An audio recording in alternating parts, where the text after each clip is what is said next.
안녕하세요. 영화는 꺼다 놓은 보릿자루 마냥 갖다 놓고 지할만 하는 방송. 전문성과의 거리두기를 지향하는 방송. 소소한 지적 허용을 채굴하는 방송. 스포일러가 별처럼 쏟아지는 방송. 끝은 창대할지는 모르겠지만 일단 미약한 시작은 해낸 방송. 어디 영조. 어디서 영화는 좀 봤니? 약간 조롱인데 이거? 아니에요. 그래? 자, 네, 진행, 느낌대로 제작, 했습니다. 네. 연출, 기타 등등을 맡고 있는 빌바입니다. 오늘은 29번째고요. 영화 유령을 다루겠습니다. 오늘의 스포일러가 아주 많으니까요. 꼭 보시길 바라겠습니다. 영화를요.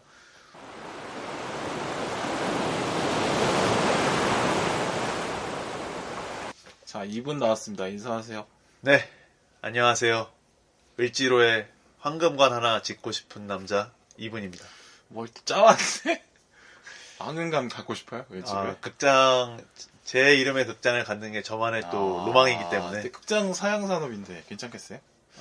그건 뭐 제 만족이죠. 그래요. 그냥 예. 상상 속에 그냥 극장을 쓰는 게 어떨까? 그거는 뭐 어차피 제가 뭐 돈이 있어야 짓는 거기 때문에. 예. 그래. 그럴 그 영화관을 지을 만한 땅을 살 만한 돈이 있다면 그냥 주차장을 짓는 게 10분에 500원? 네, 10분에 500원.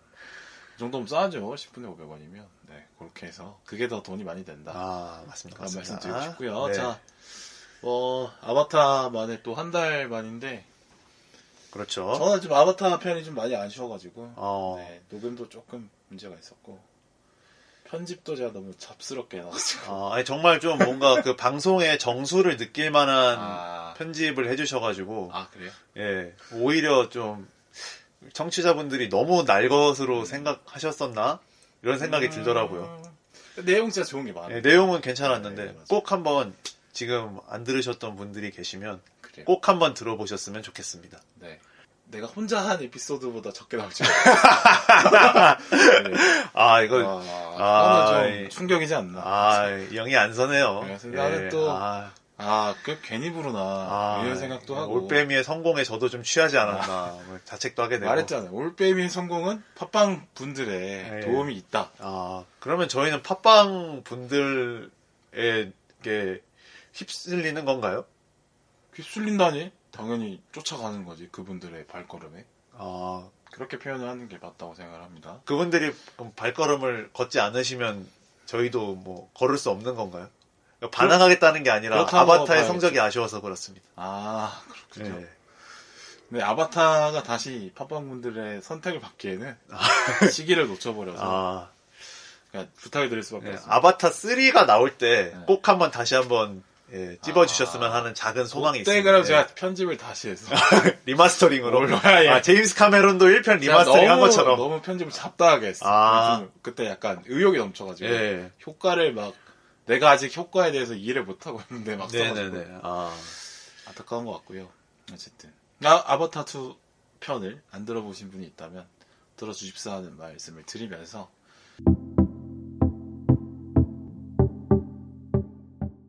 자, 오늘 영화 유령에 대해서 이제 얘기를 해보도록 하죠. 네. 자, 이거 어떻게 봤어요? 전 2번을 봤는데요. 일단 뭐 2번 본 감상은 지금까지 나온 일제 강점기 시대극 작품 중에서는 가장 개인이 잘 보이는 영화였다. 민족이나 뭐 국가 이런 거보다는 어떤 독립을 해야겠다는 사명감이 우선시되지 않은 영화였던 것 같아요. 물론 나오긴 나오죠. 안 나오는 건 아닌데 좀 더 개인을 비춰주고 있더라고요. 그래서 어떻게 보면은 이제 뭐 드라마든 영화든 항해인물들이 최근에 많이 나왔잖아요. 그래서 사람들에게 조금 익숙해질 만한 소재를 완전히 새로운 문법으로 만든 것 같아서 그 점은 되게 인상적으로 봤고요. 다만 이제 관객들이 보고 싶어 할 만한 작품이었나?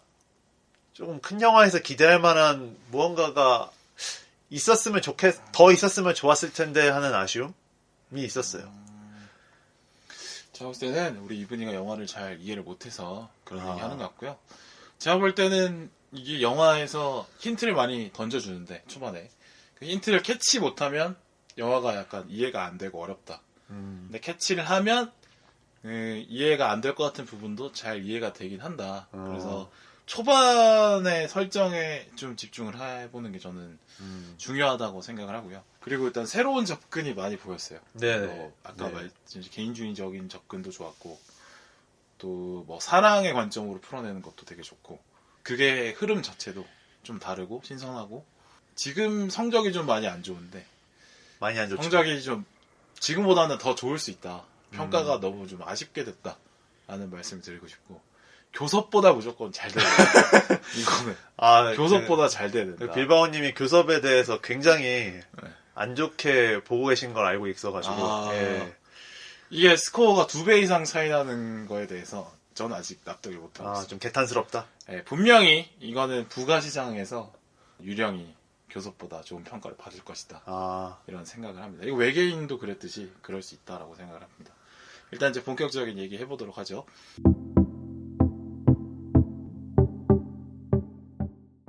자, 이 본격적으로 유령에 대한 얘기를 해보기 전에 이게 원작 중국 소설이 있죠? 네, 마이지아 작가의 풍성이라는 소설이 원작이고요. 그 원작을 이제 우리나라 영화는 영화화를 한 거고, 이 원작을 중국에서 영화화한 작품이 바람의 소리라는 작품이 있는데요. 이 중국 버전은 어떤 특징이 있냐면 정통 추리물이에요. 그러니까 유령 찾기가 메인인. 그래서 어느 사람이 유령인가, 그 5명이 호텔에 모이는 설정은 똑같고요.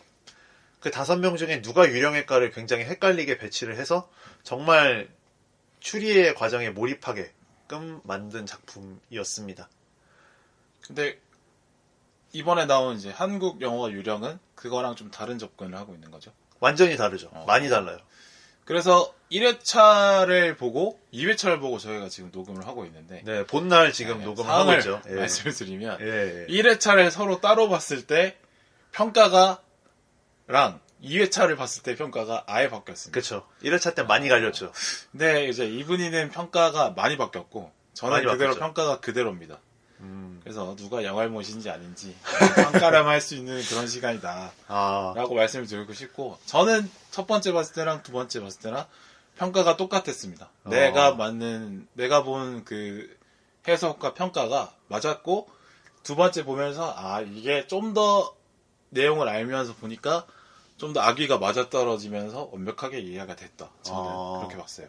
그러니까 저거 처음 볼 때도 이거는 유령 찾기가 메인이 아닌 것 같은데? 왜냐면 유령 찾기가 너무 빨리 끝나니까, 영화 러닝타임에 길이로 그렇죠. 봤을 때. 유령 찾기 끝나고 나서도 꽤나 이야기가 이어져 있는 걸 볼 때, 그러면 이건 유령 찾기로 해석하면 말이 안 될 것 같고, 생각해보니까 박차경이 유령인 걸 알려준 것 같아. 그래서 박차경의 관점으로 이야기를 다시 조립을 해보면, 이야기가 된다. 결국에는 박차경이 난영이를 잃고 새로운 사랑인 유리코와 만나는 이야기로 보면, 이야기는 그러니까 밀실 스릴러가 아니라 밀실 연애극이다 라고 보면 이해가 될 수 있다. 갑자기 수많은 평가들이 갑자기 밀실 스릴러에서 활극으로 바뀐다고? 이게 뭐야? 라는 평가가 많은데, 그게 아니라 박차경의 이야기로 보면 밀실 스릴러적인 요소는 그냥 중간에 스쳐 지나가는 과정 중에 하나이고, 그게 메인이 아니다 라는 걸 두 번째 보면서 확신을 하게 됐습니다. 근데 이번에는 평가가 바뀌었으니까 처음 볼 때랑 두 번째 보고 바뀐 거를 좀 설명을 해줘봐요. 그러니까 이제 제가 이 영화를 개봉하기 한 달 전에 바람의 소리라는 작품을 봤어요. 바람의 소리라는 작품을 보고 이제 보러 갔는데, 이제 어떻게 보면은 뭐 대외적인 설정도 그대로 가져온 것 같기도 해서 이제 추리물에 좀 더 집중을 해서 봤던 것 같아요. 1회차 때는. 그게 그럼 그 중국 소설이나 영화에 대한 정보가 있었기 때문에 그렇게. 그게 어떻게 보면 제 판단에 조금 영향을 줬을 수도 있겠죠. 오류의 이유가 됐다라고 정확하게 얘기를 해줬으면 좋겠고요. 일단 오류였는지 모르겠고 1회차 감상은 추리물의 시야에서 봤으니까 추리물로 보면 좀 실망을 할 수밖에 없었던 것 같아요. 일단 장르가 추리물로 가다가 이제 액션 활극으로 가는데, 그 과정이 처음 봤을 때는 좀 엉성하다고 생각을 했거든요. 너무 이 버디물을 보여주려고 이 추리물을 너무 갖다 쓴 게 아닌가? 그러다 보니까 이 앞에 추리물과 뒤에 액션물이 안 맞는다는 생각이 드는 거예요. 그리고 그 안 맞는다고 생각이 된 계기가 이제 유리코 캐릭터가 막 미친 사람처럼 하다가 갑자기 나는 유령이야 하면서 이제 이야기가 확 달라지잖아요. 그러니까 맥락이 없게 비춰지니까 이제 콤비 플레이가 후반에 이루어지는데도 그 장면들이 너무 공허하게 보였던 거죠. 그리고 또 그 둘에게 집중을 하니까 또 나머지 캐릭터들은 잘 보이지 않았다고 생각이 들었고요. 그런데 이제 그때 빌바오님이랑 얘기를 해보면서 처음 보고 나서 얘기했을 때 그렇죠. 내가 본 게 어쩌면은 좀 더 보고 판단을 해야 될 수도 있겠다라는 생각이 들더라고요. 제 의견이 워낙 설득력이 있다 보니까 또 그랬는지 판단은 제가 합니다 항상. 그래서 한 번 더 봤습니다. 한 번 더 봤는데, 그러니까 이제 한 번 더 보니까 이 캐릭터들의 모든 상황, 이야기의 기승전결을 다 알고 보니까 이 영화가 어떤 것을 의미하는지 알겠고 그 드라마가 나쁘지 않았다는 생각이 들었어요. 일단 유령을 추리하는 게 이 영화의 의도가 아니었다는 게 알겠더라고요. 그걸 왜 두 번 보고 합니까? 처음 보고 알 수 있는데. 그리고요. 그래서 오히려 누가 유령일까를 목매지 않고 보면 더 재밌었겠다라는 생각이 들었어요. 그러니까 오히려 왜 1회차 때 그냥 평정심을 갖고 보지 왜 자꾸 그 틀에 보려고 했지라는 생각이 컸고요. 그러니까 너무 잘 보려고 힘을 줬어. 그러니까 중국 소설이나 중국 영화를 안 봤으면 그냥 봤을 텐데. 그죠? 그게 좀. 그리고 등장 인물들이 나름의 맥락이 보이더라고요, 또. 왜냐면은 이제 제가 1회차 때 놓쳤던 것도 있을 거고 아니면 제가 다시 한번 보면서 해석이 강화된 걸 수도 있을 텐데 아무튼 그 일제강점기라는 시대 상황 속에서 자기들 욕망을 위해서 싸우고 있었던 영화였더라고요. 그래서 민족적 사명감을 앞세운 작품들보다는 좀 인물들의 사사로운 감정이 보이니까 새로운 느낌을 주기에는 좋지 않았나 이런 생각을 했어요. 그래요. 이걸 왜 굳이 두 번이나 봐서 알게 됐는지 참 아쉬울 따름입니다. 한 번 보면 다 아는데 그래요. 제가 헷갈렸던 이유가 있었던 것 같아요. 수량이 많이 부족했다는 걸 느끼고 있습니다. 아니에요. 예고편을 잘못일 수도 있어요. 자, 예고편을 보면 이 영화가 마치 유령 찾기가 메인인 것처럼 좀 보여지긴 해요. 예고편을 그렇죠. 보면. 그 예고편을 되게 잘 만들었어요. 잘 만들었고 근데 문제는 뭐냐면 그게 그 5명이 모두가 막 미스테리해서 그 5명 중에 몇 명을 출연해야 하는 영화가 아닐까라는 오해를 하기에도 충분했던 것 같아요. 그죠. 근데 저는 예고편을 안 봤다. 그래서 전혀 선입견이 없었다. 그렇죠. 심지어 약간 졸린 상태로 봤는데 그래서 해석이 더 잘 됐어. 그런 걸로 봐보겠습니다. 어쨌든 간에 해석이 헷갈렸던 이유를 짚어보자면 유령 찾기가 이야기의 핵심이다 아니다를 놓고 따져보면 돼요. 그러니까 유령 찾기가 이야기의 핵심이라고 하게 되면 이야기를 오해하게 되는 거죠. 맞습니다. 근데 사실 유령 찾기는 영화 시작하자마자 대부분 유령은 이미 답을 알려줍니다. 그렇죠. 유령의 정의가 뭐예요? 흑색단 중에 총독부에 스며들어 있는 인물을 유령이라고 한다. 라고 처음에 얘기하죠. 근데 바로 그 다음에 박철경이 총독부에서 일하는 걸 보여주고 그 다음에 그 극장에서 암호를 얻어가는 모습을 보여줘요. 그러니까 이미 박철경이 유령이야는 초반 10분 안에 다 설명이 되는 거예요. 근데 맞아요. 네. 그걸 이제 까먹고 보는 거죠. 유령이 누구지? 유령이 누구지? 계속 보게 되는 거죠. 5명의 인물을 호텔에 소집하는 다카하시가 이미 호텔에 소집하기 전에 박철경이 유령이라는 걸 알고 있다는 것도 보여줘요.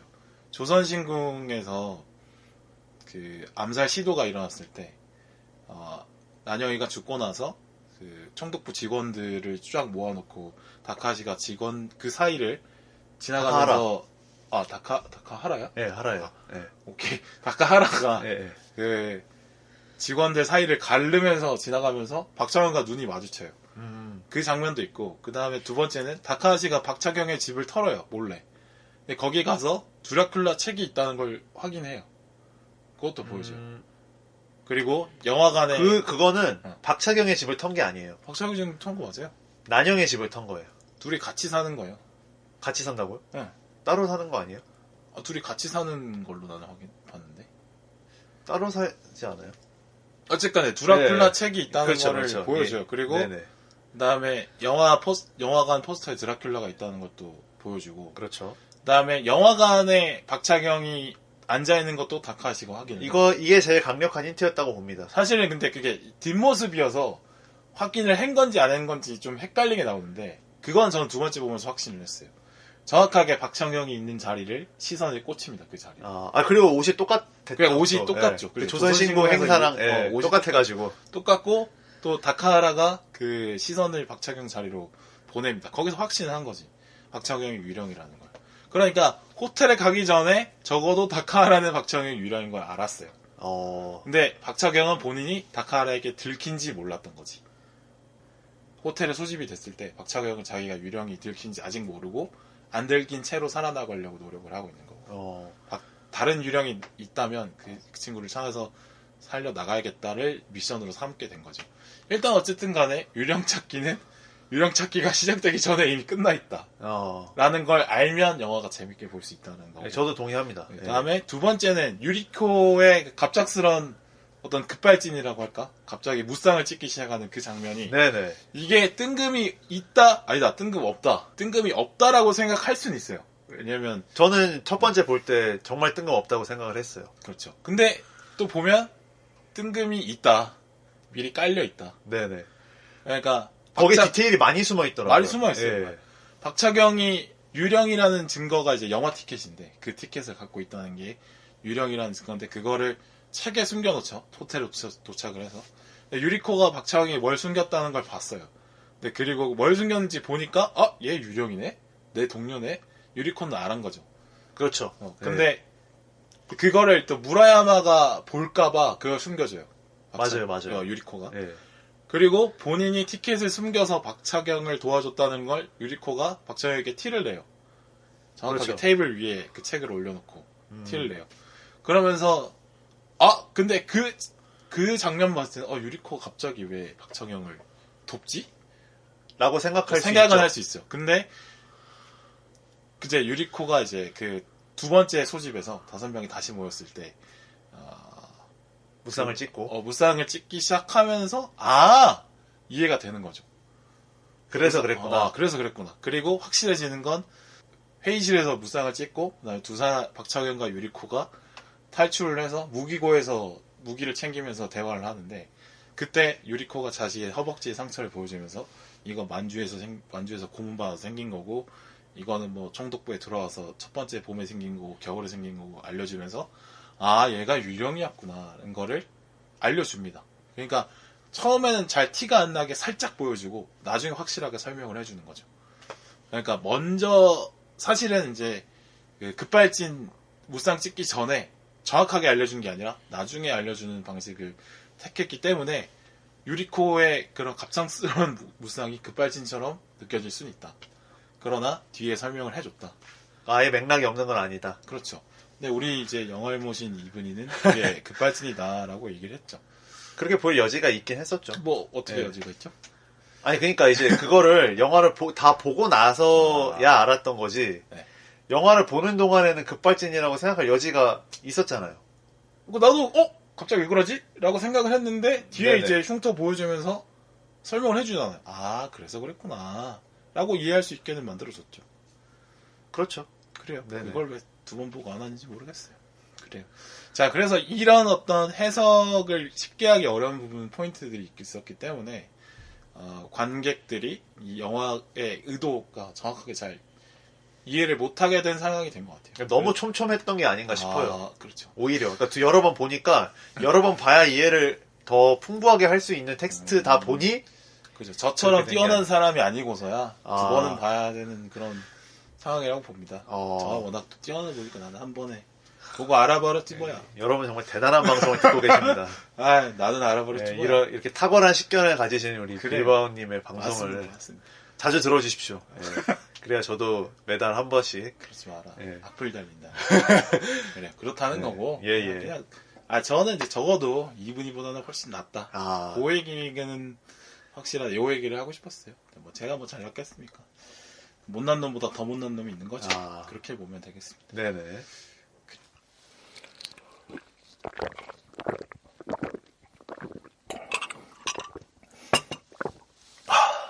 자, 영화가 이렇게 해석이 어려웠던 부분에 대해서 뭐 한번 얘기를 해봤고요. 자, 영화에 대해서 이제 평가를 한 번씩 해볼까요? 저희의 감상, 그러니까 뭐 이게 좋은 감상과 다르게 성적이 그렇게 좋지 않죠? 지금 유령이. 교섭보다는 잘 돼야 되는데 이게. 그래요. 유령이 굉장히 외면을 세게 받았더라고요. 명절에도 이제 슬램덩크와 아바타에 많이 밀리는.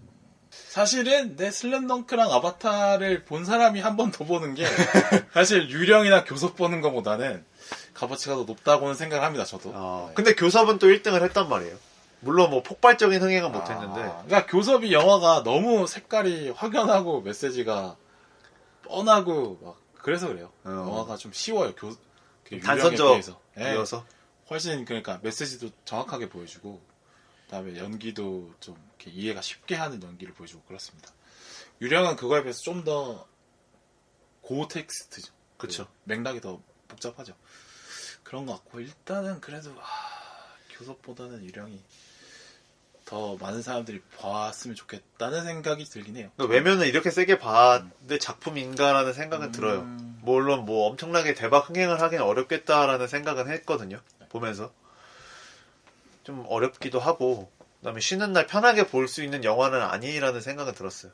일단 그러니까 영화를 뭐 막 집중해서 막 이거를 하나하나 막 고기 발라먹듯이 발라먹는 분도 계시겠지만 그냥 가볍게 한번 보고 싶은 분들도 많을 거 아니에요. 특히 쉬는 날이니까.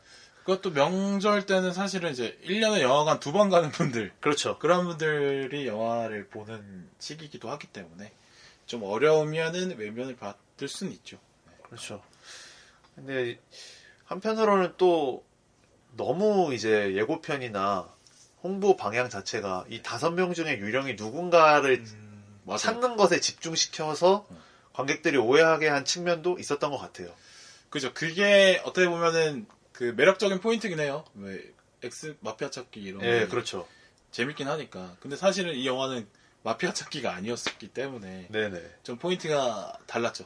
네, 마케팅에서 강조한 포인트와 실제 영화가 하고 싶은 얘기가 달랐던 건 맞습니다. 네. 다르다 보니까 입소문도 좀 더 오히려 나쁘게 나오지 않았나 싶기도 하고요. 그게 영향을 미쳐서 흥행과도 또 연관이 되니까. 그러니까 그 유령 찾기를 빼놓고 보면 재밌게 볼 수 있는데 그렇죠. 유령 찾기를 놓고 보다 보니까 유령 찾기 아니네? 재미없어. 이렇게 되는 흐름인 것 같아요. 그렇죠. 네, 그게 좀 아쉬운 것 같고요. 또 이제 항일 영화 치고는 그렇게 막 심금을 울리거나 사람들의 가슴에 불을 지피거나 뭐 이런 이야기는 아니었잖아요. 그렇죠. 암살이나 봉오동 전투처럼 이렇게 딱 끌어오게 오르게 하는 그런 건 없죠. 네, 애국심을 고취하는 영화는 아니었어서 오히려 어떤 애국심이나 뭐 제국주의의 속성 같은 거에 대해서 좀 더 그냥 깊게 파고들어서 생각해 볼 거리를 던져주는 그렇죠. 거지. 막 끌어오르는 뭔가를 직접적으로 설명하는 그런 영화는 아니죠. 오히려 약간 뭐 미국 현대 첩보물 이런 느낌이기도 했었어가지고 근데 그런 스토리텔링이 사람들이 좀 익숙해하지 못했던 것 같아요. 그러니까 그동안 그런 영화들을 많이 못 봤던 우리나라에서는 많이 제작되지 않았던 분위기라. 혹시 공작 보셨나요? 네, 봤죠. 공작은 어떠죠? 공작이랑 비교했을 때 어땠어요? 황정민의 공작. 네. 근데 그거는 좀 더 쪼릿쪼릿한 그게 있죠. 그러니까 황정민이 들키냐 안 들키냐를 놓고 보면 되잖아요. 그건 확실한 첩보물이긴 하네요. 확실하죠. 그거는 황정민이 들킬까 안 들킬까 로 하면 되는데 이거는 유령이 누굴까도 있고 그다음에 작전을 또 성공할까도 있기 때문에 그렇죠. 논점이 좀 흐려지는 부분이 이제 공작과의 차이점이라고 볼 수 있을 것 같아요. 약간 드라마가 강한 항일 영화였어서 개인의 드라마가 강한 항일 영화였어서 대부분의 항일 영화는 메시지가 세니까 드라마보다는 그렇죠. 결국에는 그 애국을 향한 어떤 막 큰 행동으로 끝나는데 이 영화는 물론 이제 어떤 기본적인 설정은 다른 영화들이랑 비슷한 측면도 있는데 워낙 캐릭터 각각이 갖고 있는 이야기들이 많다 보니까 오히려 그 독립군인 그 사람의 독립군인 캐릭터 입장으로만 보기가 어려웠던 것도 영화가 확실하게 사람들을 포섭하지 못했던 요소 중에 하나였던 것 같아요. 그러니까 우리나라 관객들이 이제 일제시대 영화라고 하면 을에 이제 가슴 뜨거워지는 항일 정신을 보려고 또 가는 것도 있으니까 네네. 기대하는 바가 그쪽에 있는데 사실 이 영화는 그렇진 않으니까 네. 기대하는 바와 달라서 이제 평가가 좀 낮아지는 거는 있는 것 같다. 등가고 맞아요. 근데 저는 오히려 이런 시도가 더 차별화되게 보여서 네, 차별화된 좋다고 생각을 저도 합니다. 그 점은 재밌게 이런 봤어요. 영화들이 더 많이 나와야 된다고 생각을 하고 저는 뭐 무라야마에 대한 설정이 되게 좋았어요. 그러니까 설경구라는 배우가 워낙 큰 배우다 보니까 당연히 영화를 보는 입장에서 설경구가 유령인가?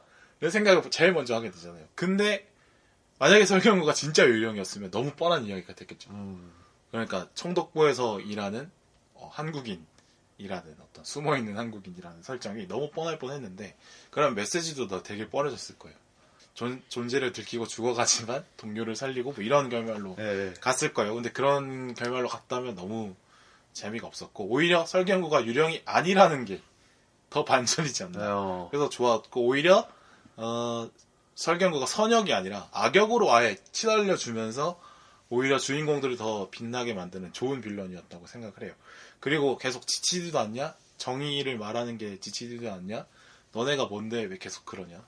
질리지도 않냐? 이런 얘기를 하는데 그게 오히려 이 영화가 만들고자 하는 메시지를 가장 강력하게 보여주는 지치지 말아야 된다. 라는 걸 오히려 역설적으로 말해주는 그런 좋은 빌런이었다고 생각을 하고요. 지치지도 않냐? 야 정의를 말하는 게 무슨 의미가 있냐? 현실을 살아라. 이런 얘기하는 게 사실 제일 나쁜 놈들이 그런 말 많이 하거든. 그렇죠? 그래서 좋은 빌런이었다는 생각을 합니다. 그러니까 보통은 이런 이야기를 주인공들이 하잖아요. 독립군인 주인공들이. 그렇죠. 그래도 우리가 이 나라 지켜야지. 그렇죠. 이렇게 얘기하는데 오히려 아예 역발상으로. 명량까지 말고. 명량 안 봐가지고. 안 봤어요? 예. 네. 그러니까 그렇지. 영화를 생각보다 많이 안 봐. 네, 흥행작 중에 안 보는 작품들이 꽤 있습니다. 그래. 그러니까 이제 이런 해석이 잘 안 되고 틀리고 그죠? 그런 것 같아요. 많이 좀 보세요. 영화. 네네. 많이 아직 볼 게 많이 남았어요. 네. 보니까 영화를 안 보고 커뮤니티를 많이 하는 것 같아요. 아니요. 커뮤니티를. 영화를 보는데 조금 이제 좀 독특한 걸 많이 보다 보니까. 그래요. 네. 커뮤니티는 많이 안 하고요. 영화 보는 눈에는 도움이 안 된 걸로 정리하도록 하겠습니다. 어쨌든 간에 이 어떤 이혜영 감독 특유의 어떤 스타일리시한 느낌 너무 좋았어요. 화면도 되게 그렇고. 저는 정말. 그다음에 총격 씬도 되게 멋있었고. 약간 근데 중국 영화 느낌도 있어가지고. 중국 영화 좀 비하하시는 겁니까? 아니, 그러니까 그 홍콩 영화 특유의 감성이 있잖아요. 홍콩 영화라고 따로 이제 해주셔야죠. 그 느낌은 뭔지 알겠어요. 후카시. 네, 후카시. 예, 후카시가 확 살긴 했죠. 후반부에 특히. 솔직히 그 권총의 위력이 너무 극대화돼 있다는 것도 많이 느꼈고. 네네. 그 정도의 정확도와 파괴력은 사실 힘들거든요. 요즘 권총이면 몰라. 근데 1930년대 권총이 그렇게 정확하고 그렇게 파괴력이 있다고 생각하기도 어렵죠. 근데 그 총을 쏘는 자세나 뭐 견착의 상태나 뭐 이렇게 쪼는 느낌, 그게 어설프지 않고 되게 좋았어요. 그런 거는. 그다음에 소품들에서 느껴지는 어떤 그 시대만이 갖고 있는 어떤 품격, 뭔가 일본스러우면서도 서양스러운 그 느낌, 그 느낌을 잘 살린 것 같고 같아 좋았어요. 네네. 그건 되게 좀 보면서 디테일하게 즐길만한 요소였던 것 같아요. 그렇죠. 하나 또 말씀드리고 싶은 거는 이제 여자 배우들이 주인공이 된 영화인데 결과적으로 이렇게 흥행이 잘 안 되면 또 여자 배우들이 중심이 되는 영화들이 더 안 나올까봐. 그렇죠. 영향을 받을 수밖에 없으니까. 그거는 좀 아쉽습니다. 생각해보면 우리나라가 되게 남자 배우들이 하기 좋은 역할들이 많거든요. 보면. 그렇죠. 남자 주연의 영화들이 많아요. 근데 이거는 당연히 이제 다양성의 측면에서 여자 배우들이 맡을 만한 캐릭터들이 더 매력적이어야 되고 더 다양화돼야 되고 그리고 이들이 주인공을 맡았을 때 영화가 흥행이 돼야지 또 다른 여성 캐릭터들이 나오면서 이 한국 영화 자체의 어떤 풍성함을 더 더해줄 수 있는 건데 근데 이렇게 여자 배우들이 중심이 되는 영화가 잘 안 돼서 좀 아쉽다라고 생각을 합니다. 근데 뭐 유령이 뭐 캐릭터 설정이 좀 이상하다거나 이야기가 수준이 낮다거나 그러면 뭐 할 말이 없는데 나름 괜찮은데 이렇게 좀 저평가를 받게 돼서 너무 아쉽다고 생각을 하고요. 이거는 제가 볼 때는 이제 우리나라 배우들 중에 괜찮은 배우들이 여배우들이 참 많은데 특히나 전도연이 너무 아쉬운 것 같아요. 이런 걸 볼 때. 그러니까 전도연 배우가 하는 역할들 중에 사실 밀양에서 그 정도의 연기를 보여줬으면 사실 전도연 원탑으로 더 재밌고 멋있는 이야기들이 나와야 되는데 최근 작들을 보면 지푸라기도 네. 그렇고 그다음에 비상선언도 그렇고 좀 뭐 이야기가 너무 좀 그러니까 그 캐릭터가 좀 뻔하고 그런 경우가 좀 많아서 아쉽다고 생각이 듭니다. 그거는 개인적으로는 전도연 배우의 선택의 문제도 있었던 것 같아요. 왜냐하면 전도연 배우 정도면 어떻게 보면 시나리오가 가장 많이 들어올 배우 같거든요. 근데 본인이 이제 좀 흥행에 목말라 있는 것 같더라고요. 아, 그래요? 그래서 최근에 좀 상업 영화를 규모가 있는 상업 영화를 많이 나오는데 잘 안 됐어가지고. 전도연 배우의 대표작이 사실 이제 평단에 좋은 평가는 받지만 그렇죠. 흥행에 한 영화는 없긴 하죠. 흥행이 막 폭발적으로 되는 뭐 500만 이상 하는 그런 작품들은 거의 없었던 것 같거든요. 반대로 흥행이 될 만한 영화들 중에 여성 캐릭터를 제대로 못 만드는 영화가 많아서 남자 캐릭터가 주긴 했죠. 그러니까 네. 한국 영화 전체적인 약간 문제로 지적해 볼 수 있는 것 같긴 한데요.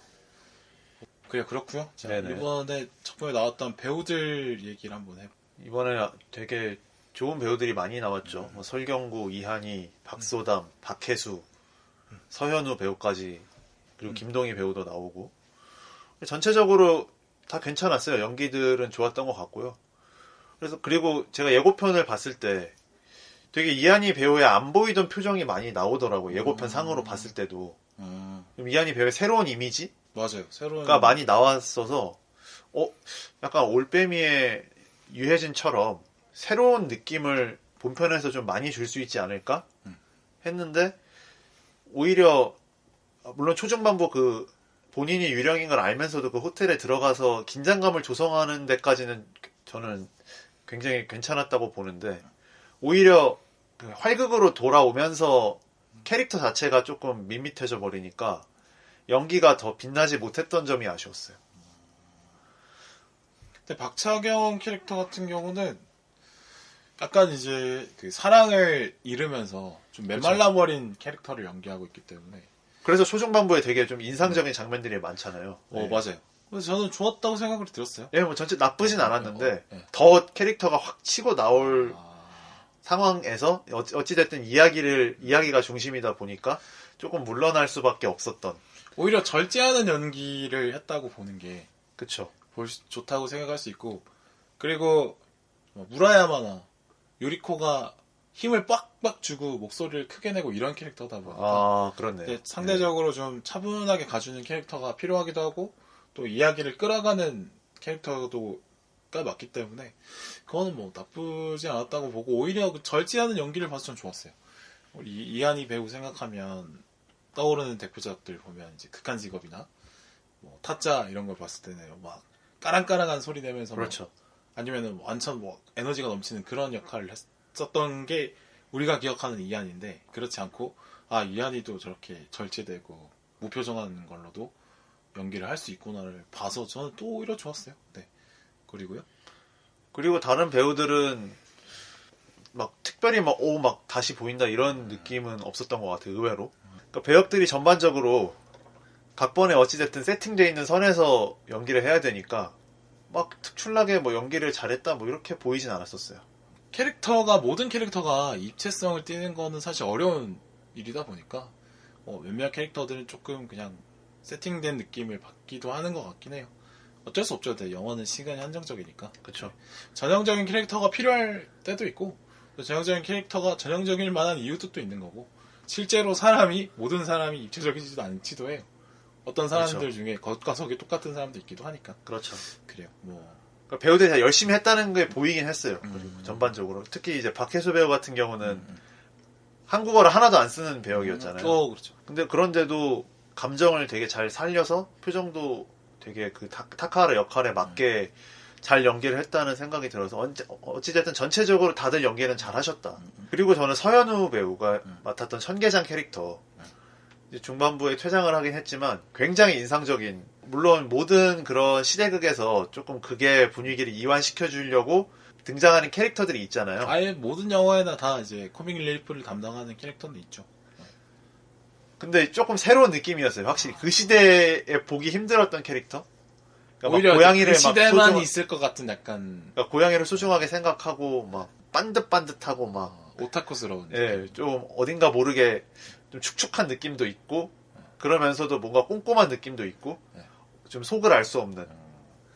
그리고 되게 일본인의 동화가 많이 된 그런 느낌. 그렇죠. 그러니까 좀 그 캐릭터만의 고유한 느낌을 정말 잘 살려주시는 것 같아가지고 되게 인상적으로 봤고 어떤 연기를 해도 이분이 되게 다양한 데서 나왔잖아요. 맞아요. 뭐 남산의 부장들에서도 맞아요. 나오고 뭐 아무튼 여러 작품에서 되게 다양한 배우 역으로 나오셨는데 어떤 역할을 하시든 딱히 위화감이 없었던 것 같아요. 그래서 이분이 앞으로 맡을 역할에 대해서 또 기대해 볼 수 있었던 최근에 작품이었습니다. 또 주연으로도 많이 나오고 예, 조금씩 그 이제 매니저로 살아남기라는 네네. 드라마. 거기 사실 드라마가 좀 보다가 전 하차하긴 했는데 네네. 거기에서 서현우 캐릭터가 충분히 주연도 할 수 있구나를 좀 알 수 있는 그런 캐릭터고 되게 호감이 있는 것 같아. 그러니까 인상으로나 그렇고 그래서 앞으로도 좀 많이 볼 수 있을 것 같아. 되게 기본적으로 좀 이번 영화에서 조금 몸집이 있게 나와서 그렇지 굉장히 샤프하고 잘생긴 얼굴이더라고요. 맞아요. 그분이. 그 매니저로 살아남기 거기서는 네네. 샤프하게 나오거든요. 잘생겼어요. 예, 저는 깜짝 놀랐어요. 그래가지고 뭐 연기들이 좋았다라는 걸 말씀드려봤고 안 나온 것 중에 어떤 소소한 재밌는 요소들이 많았어요. 영화. 예, 영화가 자체가 아까 굉장히 디테일, 뭐 소품, 미술 이런데 신경을 많이 쓴 게 보여서 재미있었는데 확실히 감독이 어딘가에 딱 집착하는 게 보여요. 그러니까 이 요소는 내가 좀 많이 아낀다. 물론 막 겉으로 쫙 드러내진 막 탐미하진 않지만 뭐 발이라든지 뭐 담배라든지 아니면 그 막 담배불 하나 붙이는 것도 막 불을 쫙 해서 막 그거를 슬로우 모션으로 해가지고 쫙 해준다든지 어떤 스타일리시함. 그리고 뭐 손끝 같은 느낌? 네네. 뭐 그런 것도 있죠. 그런 그 디테일한 움직임을 강조하는 게 보였었어요. 그래서 똑같은 장면이어도 사실 담배 뭐 성냥에 불 붙이는 게 흔한 장면이잖아요. 근데 흔한 장면도 좀 새롭게 보였던 그래서 재미있었어요. 한국 영화스럽다 하는 한국 영화들 보면 약간 거칠잖아요. 네. 투박하고 뭐 이런 선세한 디테일까지는 이제 이야기의 디테일을 추구하긴 하는데 비주얼적으로 디테일을 그렇게 추구하지 않는 편인데 한국 영화가. 근데 그런 면에서 이혜영 감독은 어떤 그런 눈이 재밌게 볼 수 있는 그런 장면들을 많은 것 같아서 좋아했어요. 영화관을 어떤 의미 있는 공간으로 설정한 게 또 보면서 재미있었던 것 같아요. 그러니까 영화관 안에서 영화관을 보는 거잖아요. 저희가. 맞아. 그게 재미있었고 왜 영화관을 했을까? 그 많은 시설 중에서. 그 옆에 카페도 있었는데 왜 영화관을 그쵸. 했을까? 그러니까 물론 이제 그 어떤 지령을 전달하는 장소로 그 당시에 할 수 있었던 공간이 뭐였을까를 생각해보면 사실 영화관이 좋은 장소긴 하죠. 익명성이 보장이 되니까. 그쵸. 어두운 공간에서. 그리고 포스터를 붙여서 어떤 공개적으로 무언가를 딱 드러낼 수 있는 장소가 많지는 않으니까요. 오히려 대놓고 보라고 만든 거기 때문에 감시를 피해갈 수 있는 그쵸. 그런 거죠. 그리고 저는 약간 이제 이 감독이 이건 제 뇌피셜인데 감독이 어쩌면 독립군 한 분 한 분의 삶을 영화관 안의 삶 같다라고 생각을 한 게 아닌가 싶더라고요. 어떻게요? 그러니까 영화관도 어둠 속에서 어떤 자기만의 세상을 보는 거잖아요. 영화관 안에서 그렇죠. 어둠 속에서 어떤 세상을 보는 거잖아요. 네. 근데 이제 독립군 한 분의 삶도 굉장히 어두운 곳에 있지만 광명을 추구했던 삶이셨잖아요. 각자의 영화에 맞춰서 각자가 생각하는 그림을 그려가면서 독립운동을 하셨을 거 아니에요. 그 점을 되게 유사하다고 생각해서 영화관을 설정한 게 아닐까. 그래서 영화관으로 설정한 게 저는 괜찮았다. 뭔가 좀 이분이 영화를 좋아한다. 그리고 좀 그 독일의 어떤 그 샹하이 익스프레스 네. 그 영화를 되게 주요하게 보여주잖아요. 이분이 진짜 영화를 많이 좋아하는 고전 영화에 대해서도 막 고전 영화를 이런 독립운동 영화에 녹여내시는 걸 보면 분명히 근데 의미가 있을 거예요. 그 드라큘라라는 작품이나 네. 아니면 상하이 익스프레스가 이제 간판에 걸리는데 그 영화의 내용이 뭔지는 모르겠지만 분명히 그 내용을 찾아보면 영화에 이 유령과의 결이 맞는 부분이 분명히 있을 것 같아요. 그렇죠. 그런 디테일들. 예. 이것도 뭐 디테일 중에 하나겠죠 또. 그리고 액션 장면이 좀 현실적이라는 생각을 했어요. 그러니까 어떤 분들은 평가가 너무 액션이 좀 별로다 뭐 이런 평가도 받던 것 같은데 저는 첫 번째 볼 때도 되게 그 호텔에서 설경구랑 이한이가 싸울 때 뭐라 그럴까 좀 절제된 액션이 아니라 진짜 개싸움 같다? 그런 느낌이죠. 예, 그런 느낌이 들었는데 그게 되게 현실적이라는 생각을 했거든요. 오히려 막 과장되지 않고 진짜 그 상황에 몰려서 어쩔 수 없이 하는 싸움 같다는 생각이 들어가지고 그거는 되게 현실성 있는 묘사여서 저는 오히려 더 좋았다는 생각을 했어요. 저는 의견은 좀 반대인데 격투 액션이 뭐 박차경과 설경구 준지 나오고 그 다카하라와 유리코도 나오잖아요. 예. 근데 힘의 밸런스가 당연히 무너져야 되거든요. 그러니까 일본 군인이잖아요. 그냥 남자도 아니고 그냥 일반 허약한 남성이면 몰라. 그러면 이제 육체적인 힘이 비슷할 수 있어요.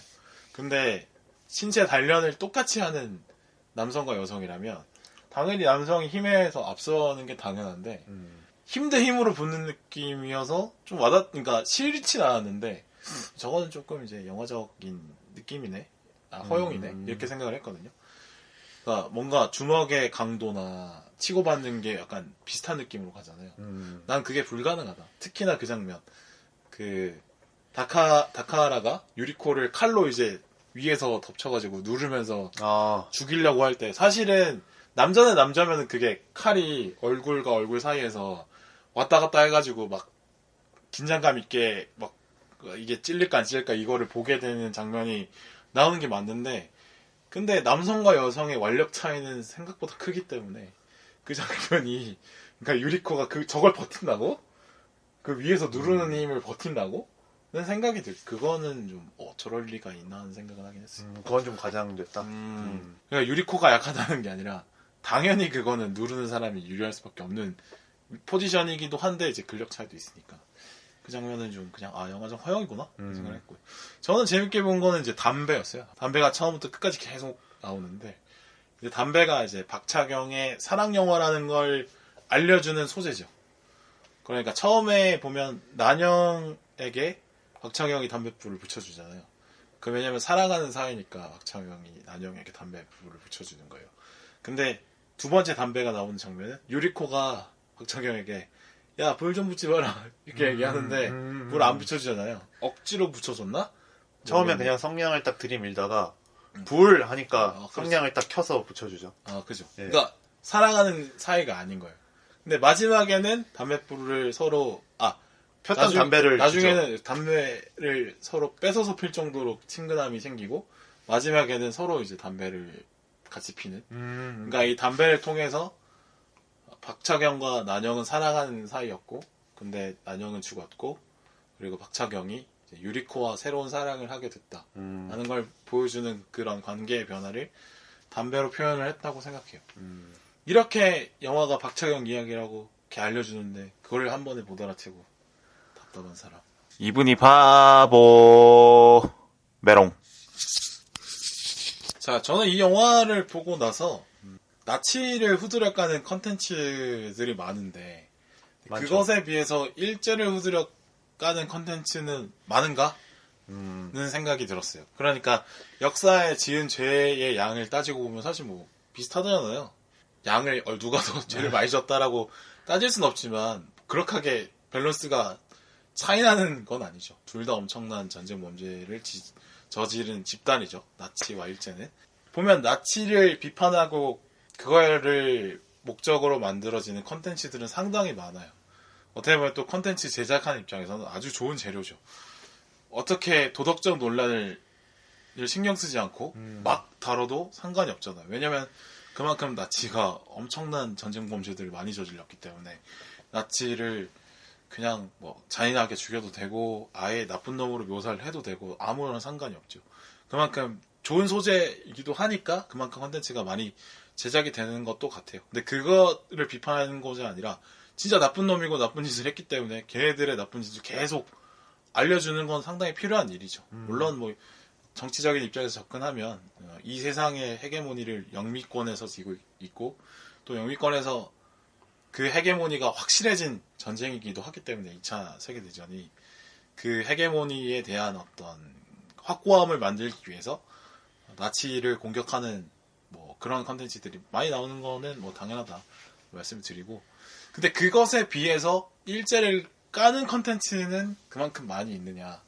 많지 않아요, 생각보다. 왜냐면 그 어떤 문화 컨텐츠를 생산할 만한 능력이 되는 국가들이 주로 유럽이나 영국, 미국이기 때문에, 왜냐면 문화 컨텐츠를 만드는 게 생각보다 어떤 많은 어떤 사회적 자본, 그 사회 수준, 인프라 이런 게 필요하기 때문에 생각보다 쉽지 않은데, 그렇죠. 또 수준이 높아야지 또 파급력이 생기는 거고, 그러니까 파급력이 있는 컨텐츠를 만들 정도의 어떤 국력이 되는 국가들이 독일에게 많이 당했기 때문에, 예. 그래서 독일을 까는 영화들이 많은 거죠. 근데 그거에 비해서 일제에 많은 피해를 받은 국가들 중에, 그러니까 많은 사람들이 재밌게 볼 만한 컨텐츠를 만들 수 있는 국가가 제가 느끼기에는 한국이랑 뭐 중국 정도? 그렇죠. 그 정도죠, 사실. 그렇죠. 그러니까 동남아시아도 뭐 그런 컨텐츠가 있긴 하겠지만 알기가 어려운 거죠. 나치를 비판하는 컨텐츠의 숫자만큼 일제를 까는 컨텐츠의 숫자도 좀 더 많아야 되지 않나 생각이 들어요. 그러니까 나쁜 짓을 한 것에 비해서 너무 적다. 일제를 까는 컨텐츠가 더 많이 나와야 된다고 생각을 해요. 저도 빌바오님 말씀에 공감을 해요. 그리고 빌바오님이 지적하셨던 점들 때문에 또 안 나오는 것 같기도 하고요. 일제 세게 당한 게 우리나라랑 중국이다 보니까 맞아요. 그런 영화들이 나올 수 있는 환경이 영미권이나 뭐 유럽권보다는 우리나라 아시아권에서 나오기가 더 좋잖아요. 그렇죠.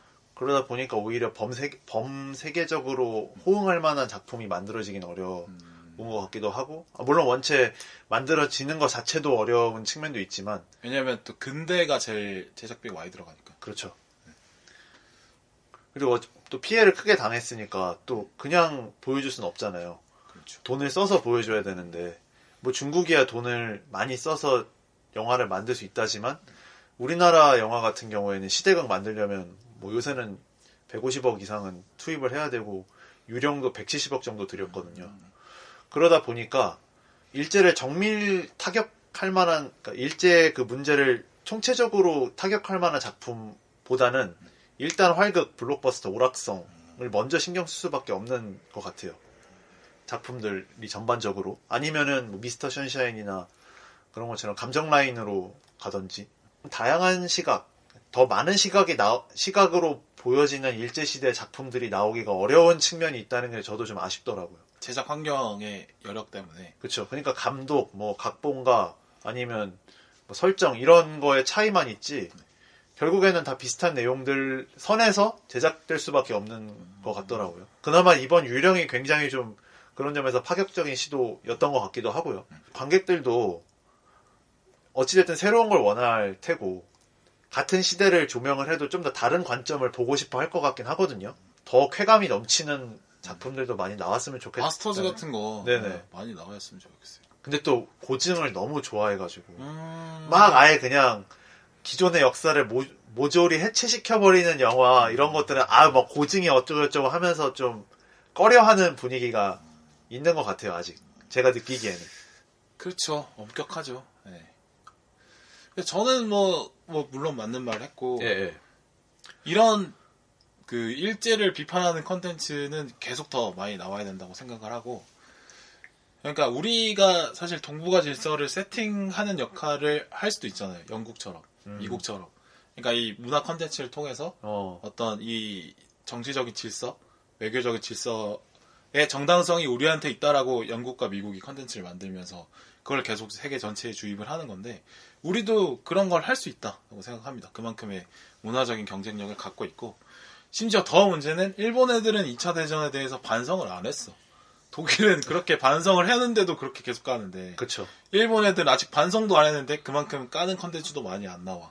그러면 계속 더 많이 만들어내서 이 세계 많은 사람들이 일본도 나쁜 짓을 많이 했었구나 라는 걸 알게 해야 될 것 같아요. 그러니까 나치가 나쁜 짓 한 거는 많이 알 것 같아, 전 세계적으로. 근데 일본이 나쁜 짓 했는지는 잘 안 알려졌을 것 같거든요. 뭐 추측이긴 하지만 많이 만들어야 된다. 그리고 중국보다는 우리나라가 그런 쪽에서 더 한이 맺힌 것도 더 많을 거고, 그쵸. 컨텐츠를 생산하는 능력도 더 지금은 앞서 있기 때문에 더 많이 만들어야 된다. 그리고 그걸 통해서 이 동북아의 정세 같은 것도 우리 위주로 좀 세팅을 해야 된다. 우리가 동원할 수 있는 게 사실 뭐 문화적인 경쟁력이 제일 크잖아요, 지금은. 그렇죠. 그거를 좀 많이 했으면 좋겠고, 그러니까 무조건 까기만 하라는 게 아니라 그냥 그 시대를 많이 다뤘으면 좋겠어요. 그 시대를 많이 다루면 당연히 일본 애들이 계속 나쁜 짓 했으니까 그 시대를 다루면 당연히 일본 애들이 나쁜 짓 한 걸 빼고를 만들 수가 없어요. 그래서 주기적으로 환기를 시켜주는 거죠. 그렇죠. 예. 그러니까 그 시대의 시선이 계속 가게끔 만드는 게 되게 중요하다는 생각이 듭니다. 그래서 단순히 뭐 항일 정신을 꼭 담아야 되는 게 아니라 뭐 새끼처럼 그냥 사랑 얘기를 해도 되고, 뭐 그 시대에 뭐 힘들었던 사람들 얘기를 해도 되고, 아니면 그 시대에 또 재밌게 살았던 사람이 있을 수도 있잖아. 그런 사람들 얘기를 해도 되고, 아니면 독립운동 개나 주고 나는 그냥 헐락이나 즐길랜다. 이런 사람 이야기도 있을 수 있어. 그렇죠. 근데 어쨌든 일제시대를 놓고 그냥 얘기를 많이 했으면 좋겠어요. 이런 장르도 하고 저런 장르도 하고 했으면 좋겠어요. 그리고 일제시대 자체가 흥미로운 시기이기도 하다. 그만큼.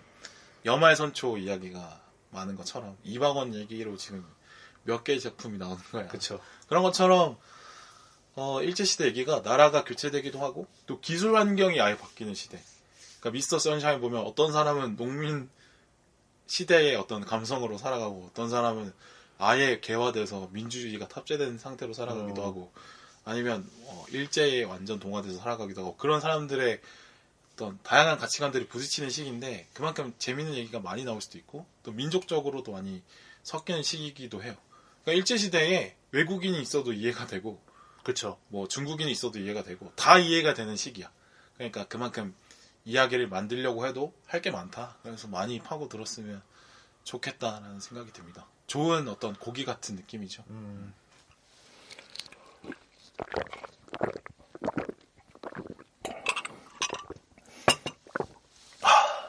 자, 마지막으로 영화를 보는 태도에 대한 얘기를 할 건데, 이거는 개인적으로 순전히 제 빡치면서 출발하는 얘기입니다. 그렇죠. 이게 뭐냐면, 많이 화가 나셨죠? 예. 그러니까 제가 처음부터 중간중간에 계속 교섭보다는 잘 돼야 된다. 예. 교섭보다는 잘 돼야 된다. 얘기를 하는 이유가 뭐냐면, 그 어떤 유튜브를 보고 제가 좀 화가 나서 그런데, 그 매블쇼 되게 유명하잖아요. 그 금요일 마지막 3부 해야 하는 영화 코너가 있어요. 근데 지난주에 이제 교섭이랑 유령을 놓고 얘기를 했단 말이죠. 이번 설 극장가에서 뭐가 제일 재밌을까를 얘기하는데, 교섭, 유령 둘 다 재미없는데, 뭐 교섭을 어떤 부분에서 잘못했다고 얘기하고, 유령이 어떤 부분에서 잘못했다고 얘기를 하고, 근데 이제 유령이 좀 더 교섭보다는 좀 별로다. 그래도 교섭이 낫다. 라는 평가를 그 나온 출연자들의 합의에 의해서 결정을 하더라고요. 그러니까 교섭이 유령보다 낫죠? 그죠? 교섭이 좀 낫죠? 그래요. 이렇게 하면서 거기 나온 출연자분들이 그죠? 그죠? 다수결에 따라서 교섭이 그렇게, 별로인 걸로 하겠습니다. 뭐 그런 느낌이에요. 그러니까 뭐 물론 그분이 그 출연자분들이 그런 의도를 하는 건 아니겠죠. 이런 점은 좋고 저런 점은 좋은데 뭐 이렇게 해서 하다 보니까 뭐 그렇게 됐습니다라고 얘기를 하실 것 같아요. 쇼의 흐름상 또 뭐 이렇게 쇼의 흐름상 뭐 예. 예능이다 보니까 뭐 이렇게 거칠게 결론이 날 수 있다라고 생각은 하긴 하는데, 근데 그 영화 코너의 파급력이 생각보다 크기 때문에 네네. 야, 이걸 봤을 때 좀 그래도 좀 아니지 않나 생각을 했어요. 제가 웹쇼 좋아하긴 하는데 거의 다 보는데, 영화를 볼 때 비판적 태도로만 보는 것이 좋은 건가? 그쵸. 생각을 하게 됐어요.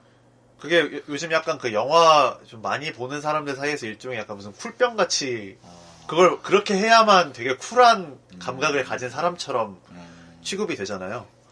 그런 것들이 오히려 그런 비판적 태도를 억지로 하게끔, 그러니까 억가를 부추기는 게 아닌가 싶어요. 뭐 정말 비판을 받아야 될 영화도 있는 거고, 아니면 이거는 오히려 칭찬을 받아야 되는데 이것까지 비판을 하는 영화도 있을 텐데, 어찌됐든 뭐 그게 나한테 어떻게 받아들일지는 내가 봐야 알 수 있다고 생각을 하거든요. 그렇죠.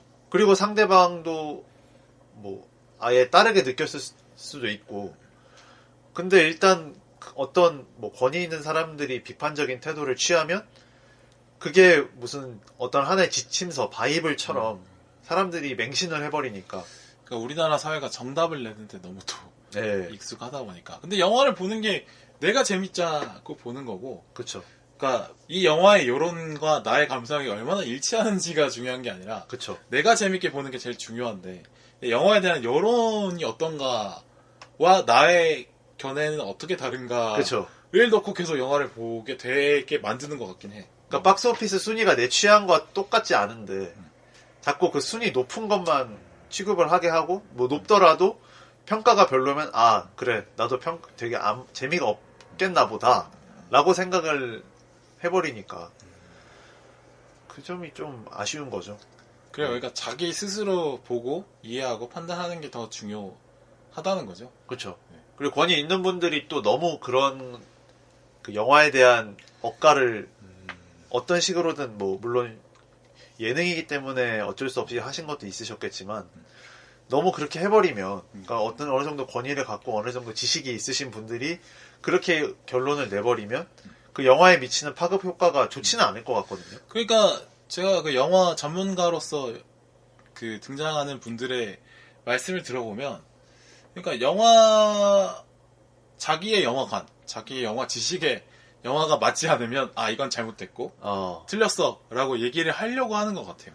일단 영화를 볼 때 감독의 의도가 뭔지 좀 먼저 파악을 하면서 있죠. 봐야 되고 그걸 따라가다 보고 감독의 의도가 이런 것 같고 감독의 의도를 따라가 보니까 그래도 감독의 의도가 이거 같은데 이거였다면 이런 연출을 하거나 저런 장면을 내거나 이런 스토리로 갔어야지라고 평가를 하는 게 아니라 그냥 내가 아는 영화는 이런 거고 내가 아는 영화의 장르는 이런 거고 이 장르에서는 이런 내용이 나와야 돼 라는 걸 기준으로 그 틀에 넣고 영화를 넣으려고 하시는 분들이 있더라고요. 네네네. 근데 그거는 결국에는 영화를 평가하는 의미가 뭔지에 대해서 좀 다시 생각을 하게 돼요. 그러면은 본인의 지식은 뽐낼 수 있겠지만 영화의 의도를 왜곡하게 될 수도 있는 거거든요. 그래서 그런 태도들이 영화 유튜브에 많이 보인다. 그런 게 좀 너무 아쉽고 그리고 유령도 그런 평가를 좀 받기 때문에 오히려 좀 너무 적평가가 되는 거 아닐까 너무 얘기를 하고 싶고요.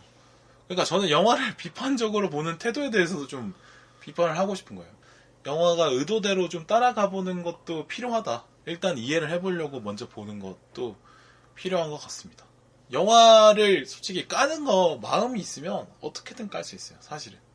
그렇죠. 뭐 세상에 어떻게 모든 프레임이 다 완벽한 영화라는 게 존재하지 않잖아요. 그렇죠. 그러니까 왜 본인의 마음에 안 들면 까면 되는 거예요. 그렇죠. 그러니까 칭찬보다 원래 까는 게 쉬운 거죠. 그렇죠. 칭찬하려면 그 사람의 어떤 심정과 의도와 이런 거를 이해가 돼야 그래 넌 이런 거 하려고 그랬구나. 멋있다 잘했다.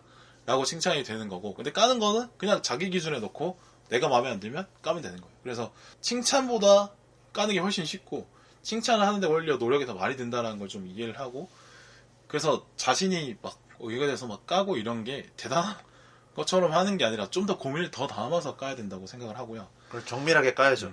그러니까 약간 깔 때 보면 웃기려고 만든 영화인데 그러면 좀 웃으려고 하는 마음으로 봐야 좀 웃기잖아요. 근데 그렇죠. 웃기려고 만든 영화에 아이씨 너무 유치해 이렇게 얘기한다거나 아니면 울려고 그래도 좀 울려는 쪽에 감동을 주려는 그러니까 우는 것도 어떻게 보면은 감정의 해소기 때문에 웃기는 것과 우는 것은 달라 보여도 결국에는 감정의 해소를 주는 거기 때문에 어떻게 보면 이득 중에 하나거든요. 근데 약간 좀 울려고 방향을 몰아가면 에이 이건 심파잖아 이렇게 까버린다는 거죠. 아니 웃기려고 만든 영화는 대놓고 웃기려고 장면을 만들어서 웃기는데 그거는 그렇죠. 안 까고 근데 이거는 너무 울리려고 한다. 아니 울려고 만든 영화니까 약간 울려고 좀 분위기를 조정하는 거지. 네네네. 액션 영화 액션도 멋있게 좀 포장을 하는 거지. 그러니까 좀 더 의도에 맞게 좀 더 그 가미를 하는 건 당연한 건데 근데 이거 심파다. 울려고 만든다. 이러면서 좀 깐다는 거죠. 그러니까 이 장르는 이렇게 가야 돼 라면서 또 틀을 씌워서 이 장르는 이렇게 가야 되는데 이렇게 안 가? 이거는 이 장르의 영화라서 틀렸어. 얘기하는 거는 그 장르를 그런 장르에 대한 지식이 있는 사람이나 그렇게 얘기하지 대부분의 관객들은 영화에는 이런 장르가 있고 이런 장르에는 이런 특징이 있고 이런 특징이 있어 하고 보는 사람은 없어요. 그렇게 세세하게 생각해서 보지 않죠. 대부분 그냥 본단 말이야. 근데 왜 이 영화의 장르는 뭐고 이 영화의 장르는 이런데 이렇게 해야 되는데 이 영화는 이러지 않아서 까고 이러면 안 돼 라고 얘기하는 거는 잘못된 거죠. 또 이 영화대로 또 가면 또 장르대로 가면 장르의 문법이란 또 어려운 말로 그대로 가면 또 클리셰다 이거 똑같은 거 또 했다 신선함이 없다 이렇게 또 깔 수도 있단 말이에요. 영화를 칭찬하는 게 훨씬 더 어려운 일일 수 있다. 어렵죠. 네, 그걸 좀 했으면 좋겠어요. 너무 좀 흥분했네요. 내가. 아니 근데 좀 충분히 할 수 있는 얘기 같기도 하고요. 그리고 또 너무 이제 이런 흐름들이 계속되니까 안 본 영화들까지도 뭐 심파가 있다 그러면 사실 심파를 전개하는 방식이 여러 가지가 있잖아요. 그렇죠. 막 음악이나 뭐 연출을 통해서 고조시키는 것도 있을 거고 아니면 굉장히 절제해서 또 울리는 것도 있을 거고 그렇죠. 그걸 전개하는 방향이 여러 가지가 있는데 이거 심파 있대 그러면 아 또 심파네 이렇게 일반화를 해버리는 것까지 가니까 오히려 좀 그 영화를 다 개별적으로 봐야 되는데 맞아. 개별적으로 묶지 않아도 되는 영화들까지 묶어서 보는 오류를 범하게 되는 경우도 있더라고요. 그렇죠. 영화는 누구 뭐 평론가 보라고 만든 게 아니고 관객들 보라고 만든 거고. 그렇죠. 관객분들이 직접 가서 보고 즐기면 좋은 영화인 거죠. 그게 훨씬 더 중요한데, 근데 요즘 시장에는 영화를 만드는 사람과 관객 사이에 중간에 항상 거치게 돼 있는 것 같아요. 유튜브를 거치게 되거나 각종 우리 리뷰를 워낙 찾아보기 쉽다 보니까 많기도 많고 그래서 이거를 거치게 되는 것 같은데 영화가 요리로 비유하자면 영화는 그냥 원재료고 리뷰는 그냥 이걸 좀 맛있게 먹을 수 있도록 좀 도와주는 정도 조미료 역할을 하는 게 먼저인데 계속 이제 막 조미료를 팍팍 때려가지고 애초에 원재료의 맛을 잊게 만드는 정도의 수준인 것도 있는 것 같아요. 리뷰 영상들 중에 혹은 리뷰하시는 결말 포함 말들의 그러니까. 예. 언급 중에 그건 좀 잘못된 거죠. 그래요. 좀 흥분해서 아니, 근데 충분히 할 만한 얘기였다고 생각이 들고요. 그러니까 아무래도 지금 이제 관람료도 오르고 컨텐츠가 볼 수 있는 곳이 많아지다 보니까 사람들도 고를 때 더 깐깐하게 고를 수밖에 없다는 거 이해는 되지만 맞아요. 요즘에 사실 모든 소비에 다 리뷰 먼저 보게 되죠. 그렇죠. 네. 결국에는 이제 내가 써봐야 알 수 있는 게 분명히 있다고 생각을 하거든요. 사람들의 의견만으로는 알 수 없는 1인치의 무언가는 분명히 있을 거다라는 생각이 저는 항상 있어서 저는 그래서 남들이 재미없다고 해도 보러 가고 막 이런 거를 억지로라도 하거든요. 그러니까 뭘 제가 그게 뭐 엄청 뭐 우월한 행위다 이러려는 게 아니라 어찌됐든 내가 돈을 내고 소비를 하니까 그 속에서 물론 고르는 건 신중히 골라야 되지만 맞아. 골랐을 때 그냥 내 성미에 맞지 않는다고 해서 이거를 온통 다 그냥 다 나쁘다 다 좋다 이렇게 해버릴 필요가 있겠냐라는 생각은 들어요. 리뷰라는 것도 네. 할 때 좀 조심을 해야 하는 게 좋지 않을까. 네, 그리고 네. 리뷰를 소비하는 사람도 단순히 이 사람의 리뷰 자체에 기대는 것도 조심을 해야 되고 리뷰를 만드시는 분도 조심을 해야 된다 생각이 들었어요. 근데 이 얘기를 하다가 잠깐만 나도 영화 리뷰를 하고 있는데? 그런 생각이 들었어요. 근데 저는 이 부분에 대해서 이제 조심하려고 마음을 항상 먹고 일단 사람이라는 거. 저도 이제 빌바오님이랑 이제 방송을 만들기 전에 얘기를 많이 하잖아요. 그럼 이제 빌바오님이 이 방송을 하는 취지 자체가 뭐 영화를 막 억지로 막 나쁜 면을 파헤치려는 의도가 아니시잖아요. 저는 웬만하면 좋은 영화를 얘기하려고 네네네. 하고 그리고 영화 자체에 대해서 평가하기보다는 영화를 보고 떠오른 생각들에 대해서 얘기하는 게 더 그렇죠. 그게 사실 본질이라고 봐야죠. 하니까. 네네. 하나 더 얘기하면 내가 영화를 뭐 만들 것도 아니고 창작하는 사람도 아닌데 그렇게 집중해서 분석하는 게 나한테 의미가 있나? 나한테 도움이 되나? 라는 생각이 좀 들긴 해서 그냥 영화를 보고 떠오르는 생각들을 다지는 게 오히려 나의 삶에는 더 도움이 될 수 있다라고 생각하는 편이긴 합니다. 갑자기 누워서 침 뱉기를 한 건 아닐까 하는 고민이 되면서 이미 뱉어버렸는데 뭐 어떡하냐 또. 그러니까 뭐 조심하면 좋지 않아요. 조심하면 될 것 같아요. 그 점은 너무 극단에 치우치지 않고. 네. 맞습니다. 영화를 더 재밌게 즐겁게 볼 수 있도록 만들어주는 게 영화를 리뷰하는 사람의 역할이다라는 거를 한번 스스로 좀 되새겨보고 다짐해보는 걸로. 네네. 예. 그렇게 어영부영 또 마무리를 해보죠. 네네. 자, 소감. 오늘 녹음한 얘기 한번 해보죠. 소감. 오늘 사실은 유령을 한번 해보고 싶다라는 생각은 했는데 2번 볼 거라고는 생각 안 했거든요. 그 생각을 했을 때는 이렇게 2번 보고 내 생각이 달라질 거다 뭐 이런 절차까지 거칠 줄은 몰랐는데. 그러니까 내가 이렇게 못 넣는지 나도 몰랐으니까. 뭐 그렇다고 하죠. 아무튼 그래서 저도 영화를 너무 제 프레임에만 맞춰서 본 게 아닐까를 다시 한번 돌아보게 된 영화인 것 같아요. 영화 자체도 물론 재미있었지만 제가 첫 번째 봤을 때와 다시 봤을 때의 느낌이 이렇게 많이 달라진 경우도 오랜만이었어가지고. 저 시네필병이 좀 있잖아요, 그죠? 아니, 없어요. 없어요? 예. 아니, 근데 첫 번째 봤을 때는 좀 의아하긴 했었어요. 그래서, 뭐 영화도 영화였지만, 저 개인적으로도 다시 한번 제 자신을 돌아볼 수 있었던 좋은 시간이었던 것 같습니다. 네. 이렇게 또 성장하면 되죠? 네네. 네. 제가 또 영자랄 빌바오님과 함께 할 수 있다는 게. 그렇죠. 친구 잘 사귀는 게 중요하다고? 네네. 그럼요. 그래요. 뭐 저는 생각이 들었어요. 제가 못난 동생 하나 거두었구나. 앞으로 가르칠 게 많구나. 뭐 네. 이런 생각을 해봤고요. 역시나 나는 좀 대단해. 그런 생각이 들었습니다. 우리 청취자분들도 이런 태도가 마음에 안 드신다면 댓글을 꼭 부탁드리겠습니다. 네, 댓글을 예, 꼭 보여주십시오. 아니, 저는 뭐 이번 편을 녹음하면서 네네. 살다가 힘들 때 그래도 이분이 또 사는데 나도 열심히 살아야지 이런 마음을 좀 갖게 됐어요. 그 영화를 너무 개인적인 용도로 사용하시는 거 아니에요? 영화 어차피 나 좋자고 보는 거고 나 재밌자고 보는 건데 그렇죠. 그렇긴 한데 너무 자신의 우월감을 너무 뭐 우월하니까. 적어도 이 영화를 보는 시각 자체는 내가 우월하니까. 그죠? 네네. 역시 빌바오님이 영자라리어야겠다는 생각이 드네요. 네. 맞습니다. 그렇습니다. 뭐 그렇고 저는 근데 영화 뭐 이번 편 얘기하면서 영화 자체로도 해석할 여지가 많아서 좋았고. 네네. 그다음에 이 유령에 대한 평가를 둘러싸고도 할 얘기가 많았다고 생각이 들어서 너무 좋았습니다. 저는 언젠가는 좀 저희가 느꼈던 생각들을 더 많은 분들이 차츰차츰 느낄 거라는 생각이 들어요. 그러니까 이게 텍스트가 다양하기 때문에 한 번의 관람으로 분명히 캐치하지 못하는 점이 있었을 것 같거든요. 유령에 대한 해석에 대해서? 네네. 그럼 영화 유령 2번 보면 분명히 다 이해되는 그런 영화입니다. 맞습니다. 그렇죠.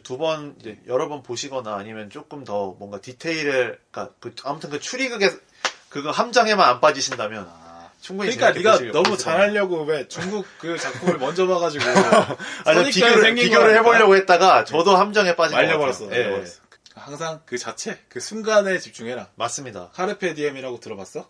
들어봤죠. 그렇구나. 난 또 모르는 줄 알았지. 그건 제가 알죠. 그래요. 이제 그만 놀리도록 하겠고요. 네네. 녹음을 계속하면 놀리다가 끝날 것 같아요. 네네. 사실 놀리다가 끝나지. 좀 늘어집니다. 그만 놀림 받고 싶으니까. 그러니까 청취자분들도 딱 이 정도가 좋다고 생각하지 않을까 싶네요. 그래요? 네. 받아들일게요. 네네. 고맙습니다. 역시 아량이. 예. 자, 그러면 또 다음 영화로 돌아오도록 하겠습니다. 아마 한 달에 한 번 정도 우리 이분이랑 만나니까. 네네. 아마 또 한 달 뒤에 또 다시 만나게 되겠죠. 자, 오늘 여기까지 하겠습니다. 감사합니다. 감사합니다.